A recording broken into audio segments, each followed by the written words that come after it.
بسم اللہ الرحمن الرحیم۔ سلطان علاؤ الدین خلجی 1296 میں تخت نشین ہوا۔ اس نے تقریباً 20 سال تک بڑے جاہ و جلال سے حکومت کی۔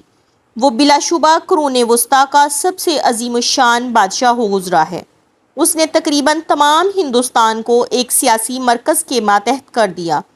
ان پڑھ ہونے کے باوجود اس کی سیاست، فہم و فراست اور انتظام سلطنت کا حال پڑھ کر تمام مسلم اور غیر مسلم مورخ متعجب ہوتے ہیں۔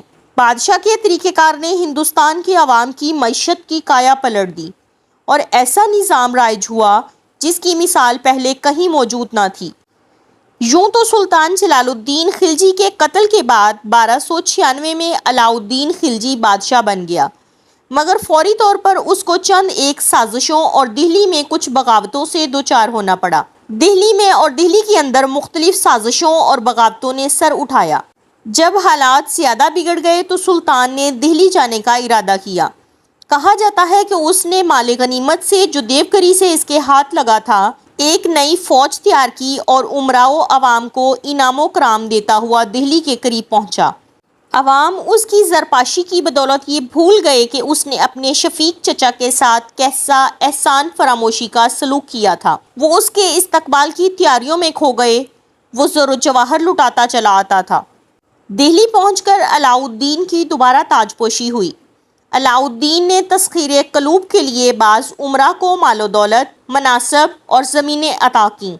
علاؤ الدین کے تخت نشین ہوتے ہی منگولوں نے برصغیر پہ پے در پے حملے کیے۔ منگولوں نے ہندوستان پر کئی حملے کیے لیکن ہر بار شکست کھائی۔ منگولوں میں رواج تھا کہ وہ جس علاقے پر قابض ہوتے وہاں کے مرد و زن کو گرفتار کر کے بے دریغ نشانہ تیغ بنا دیتے اور ان کے سروں کو کاٹ کر مخروطی شکل کے مینار بناتے۔ منگول سرداروں میں میناروں کی بلندی کے متعلق باقاعدہ مقابلے ہوتے اور نتیجتاً زیادہ سے زیادہ جانیں موت کے گھاٹ اتاری جاتی۔ علاؤ الدین نے بھی منگولوں کے معاملے میں ان کے اپنے ہی سلوک کو اپنایا۔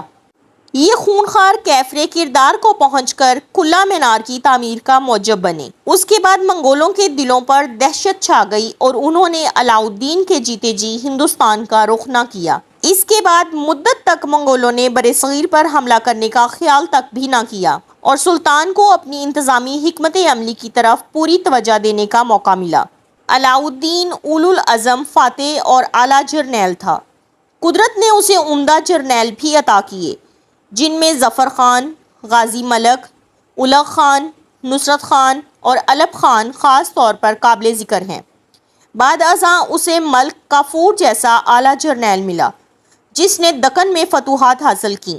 علاؤ الدین کے عہد کی اہم فتوحات گجرات، رنتھمبور، چتور، مالوا اور وسط ہند اور جیسلمیر ہیں۔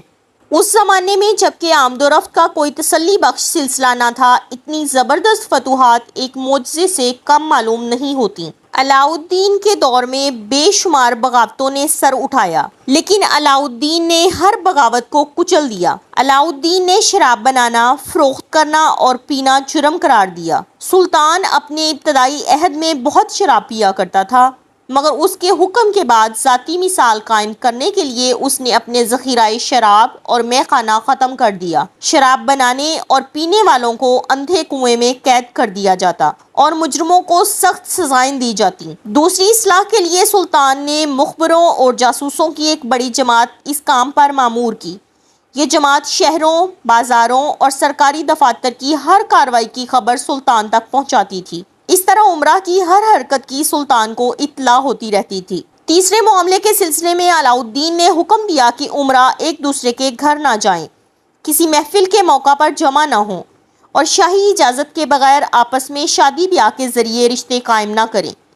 سلطان نے ان احکام کا سختی سے نفاذ کیا۔ کہا جاتا ہے کہ امراء کا خوف کے مارے یہ حال تھا کہ کہیں ایک دوسرے سے ملتے تو اشاروں سے باتیں کرتے تھے۔ علاؤ الدین نے حکم دیا کہ امراء کی بڑی بڑی جاگیریں ضبط کر لی جائیں اور ان کے پاس صرف اس قدر زمین چھوڑ دی جائے جس سے ان کا گزارا ہو جائے۔ اس طرح جن امراء کے پاس دولت کی فراوانی تھی ان کا بڑا حصہ سلطان نے ضبط کر کے سرکاری خزانے میں جمع کر دیا اور سرکاری خزانے کی رقم میں روز بروز اضافہ ہونے لگا جس کے ساتھ ہی شاہی طاقت میں بھی اضافہ ہو گیا۔ علاؤالدین خلجی ان پڑھ ہونے کے باوجود ملکی معاملات کو خوب سمجھتا تھا۔ اس نے نہ صرف بے شمار فتوحات حاصل کی بلکہ ملکی نظم و نسق کو بھی بڑی خوش اسلوبی سے انجام دیا اور اپنے عہد میں ایسی دور رس اصلاحات کیں جن کی وجہ سے مورخین کے دلوں میں اس کی یاد آج تک زندہ ہے۔ اس کی بدولت ایسی معاشی، اقتصادی اور معاملاتی اقدار روشناس ہوئیں جن کے تعارف کے لیے اسلام اس دنیا میں آیا تھا۔ اس نے ریاست کے نظم و نسق کو درست کرنے کے لیے بدماشوں، لٹیروں اور فسادیوں کو خوفناک سزائیں دی۔ اس کی عظمت محض فتوحات کی بنا پر ہی نہیں بلکہ انتظام ملکی اور تدبر میں بھی اس کا درجہ بہت بلند ہے۔ مکمل امن و امان قائم کر کے اس نے رایا کو خوشحال کر دیا۔ اس نے ان پڑھ ہونے کے باوجود انتظام ملکی میں بلند پایا سیاستدانوں اور علم معیشت کے ماہروں کو بھی مات دے دیا۔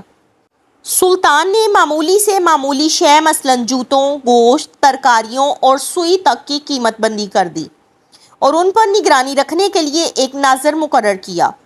جو تاجر بھی مقررہ قیمت سے زائد وصول کرتا اور وزن کم دیتا اس کو سخت سزا دی جاتی۔ بادشاہ نے اس سلسلے میں یہ انتظام بھی کر رکھا تھا کہ فرضی گاہک ہر منڈی میں بھجوا کر چیزیں خریدتا، انہیں اپنے سامنے تلواتا، ان کے نرخ کا اندازہ کرتا، اگر کمی پاتا تو سزا دیتا۔ سب سے کم سزا یہ تھی کہ ناک اور کان کاٹ لیے جاتے۔ جو لوگ کم تولتے اتنا ہی گوشت ان کے جسموں سے کاٹ لیا جاتا۔ یہ ایک ایسی سزا تھی کہ منڈی میں ایک بار کسی کو ملی تو پھر ساری منڈی ناک کی سیٹ پر چلنے لگی۔ وہ کم تولنے کے عادی مجرموں کے جسم سے آپ چاقو سے گوشت کاٹتا اور اسے پوری منڈی میں پھراتا۔ جو سرکاری عمل رشوت لیتا ہوا پکڑا جاتا وہ اسی بازار میں سولی پاتا اور اس کی نعش کئی دنوں تک تماشا بنی رہتی۔ سلطان نے سکے کی قیمت بڑھا کر اس نے وہ کام کیا جس میں موجودہ دور کے بڑے بڑے سیاستدان بھی عاجز رہ جاتے ہیں۔ ہر چیز مقررہ نرخ پر بآسانی دستیاب ہو جاتی۔ عوام کو سہولت ملنے کے علاوہ تاجر پیشہ لوگ بھی خوشحال ہو گئے کیونکہ انہیں خرید و فروخت کے لیے تردد نہ کرنا پڑتا۔ ان اصلاحات سے چیزوں کی قیمتیں گر گئیں، یعنی سکہ کی قیمت اتنی بڑھی کہ فوجی سپاہی معمولی تنخواہ پر بھی ملازمت اختیار کر لیتے تھے۔ اس طرح سے فوجی اخراجات کا بار کم ہو گیا۔ منڈیوں پر قابو حاصل ہونے کے باعث قحط کے ایام میں بھی غلہ کی فراوانی رہی اور رایا کو کسی قسم کی مشکلات کا سامنا نہ کرنا پڑا۔ کثرت کار اور امور سلطنت میں غیر معمولی دلچسپی لینے کی وجہ سے علاؤالدین خلجی کی صحت گر گئی، جس کی وجہ سے وہ امور سلطنت کی انجام دہی ترک کرنے پر مجبور ہوا۔ عمر کے آخری حصے میں اس کی طبیعت میں خودرأئی اور غیظ و غضب بہت بڑھ گیا تھا۔ اس کی خانگی زندگی میں خوشی کی جگہ غم نے لے لی تھی۔ اس کی بیوی اور شہزادوں نے اسے نظر انداز کرنا شروع کر دیا تھا۔ علاؤالدین کی صحت تو پہلے ہی سے گر رہی تھی، ان حالات میں اس کی صحت مزید بگڑ گئی اور 23 دسمبر 1316 کو 20 سالہ حکومت کے بعد اس نے داعیِ اجل کو لبیک کہا۔ بعض مورخین کا خیال ہے ملک کافور نے سلطان کو ہلکا ہلکا زہر دینا شروع کر دیا تھا جس سے وہ گھل گھل کر فوت ہو گیا۔